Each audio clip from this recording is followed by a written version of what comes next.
Go ahead and pump it up again. What? Go ahead and pump it up again.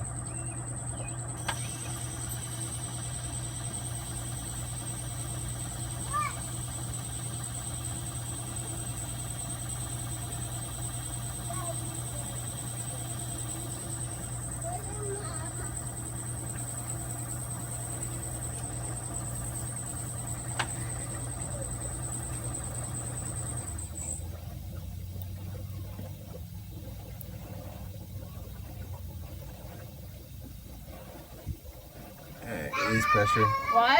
Let it go.